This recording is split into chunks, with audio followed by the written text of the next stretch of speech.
Tinapay mula sa langit. A daily morning devotion with CRC Family.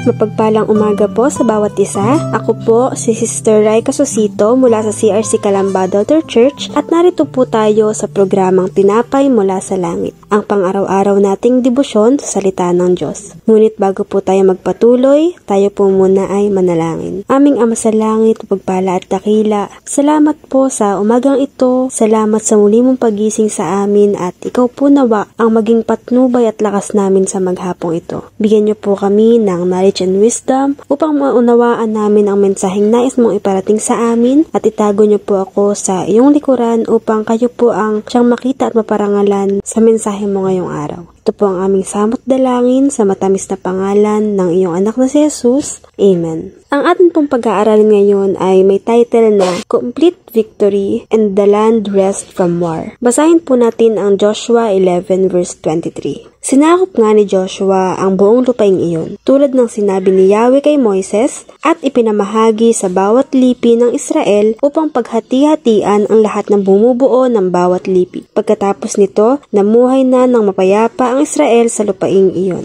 Kung babalikan natin ang simula ng Book of Joshua, tatandaan po natin na pinalaya ng Panginoon ang mga Israelita sa kamay ng mga Ehipto at sila ay naglakbay patungo sa Promised Land o sa Kanaan na ipinangako ng Panginoon sa ninuno nilang si Abraham. Makikita natin ito sa Genesis 12 verse 7 na nagsasabing nagpakita kay Abraham si Yahweh na nagsabi sa kanya, ito ang lupaing ibibigay ko sa iyong lahi, at nagtayo si Abraham ng altar para kay Yahweh na nagpakita sa kanya. Ang verse 23 ay may 3 punto na nais iparating sa atin. Una, sinakop nga ni Joshua ang buong lupaing iyon tulad ng sinabi ni Yahweh kay Moises. Dito ay nagpapakita ng kaganapan sa mga sinabi ng ating Panginoon. Dito rin ay pinapakita ang pagtatagumpay ng mga Israelita na naging indication na natupad na ang pangako ng Diyos kay Abraham na mapapasa kanila ang lupain ng Kanaan. Pangalawa, ipinamahagi sa bawat lipi ng Israel upang paghati-hatian ng lahat ng bumubuo ng bawat lipi. Dahil sa pagtatagumpay ng Israel dahil sa tulong ng ating Panginoon, ito ang kanilang naging reward. Dahil sa pagsunod ni Joshua at ng mga Israelita sa sinabi ng Panginoon, sila ay nagtagumpay at nagtamo ng masaganang pagpapala kung saan hinati nila ang lupain ng Kanaan sa 12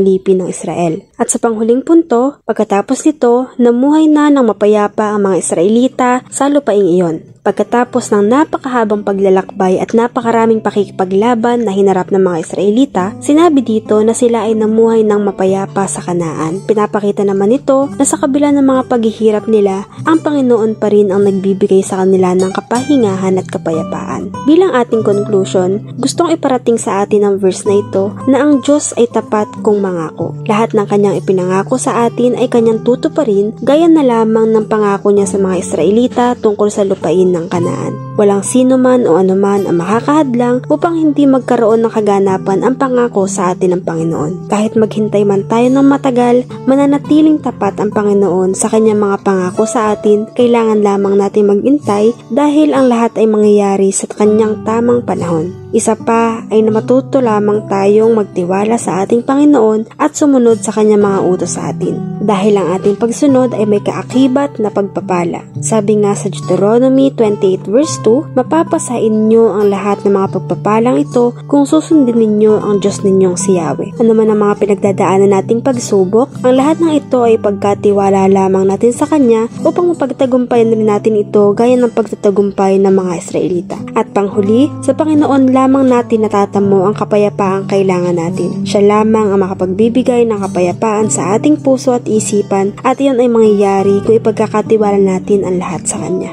Sa atin pong pagtatapos, tayo po ay manalangin. Dakilang Diyos, salamat po sa mensaheng binigay mo sa amin ngayong umagang ito. Tunay nga po na kami ay dapat lamang magtiwala sa iyo at sa iyong mga pangako dahil ang lahat ng ito'y magkakaroon ng kaganapan sa iyong tinakdang panahon. Tulungan mo rin po kaming sumunod sa iyong mga utos. Kayo rin po ang mag-ingat sa aming mga gagawin sa buong maghapon at ang kalooban niyo po ang masunod sa buhay ng bawat isa. Ito po ang aming samot dalangin sa matamis na pangalan ng iyong anak na si Jesus. Amen. Maraming salamat po sa inyong pakikinig dito sa programang Tinapay Mula sa Langit. Lagi po nating pagnilayan ang salita ng Diyos mula sa ating puso dahil lubos po ang magiging kaunawaan natin dito. Muli niyo po kaming samahan bukas sa ganito ring oras at malaya po nating i-share at i-like ang video na ito upang kayo man din ay maging pagpapala sa iba. Muli, magandang umaga po and God bless us all.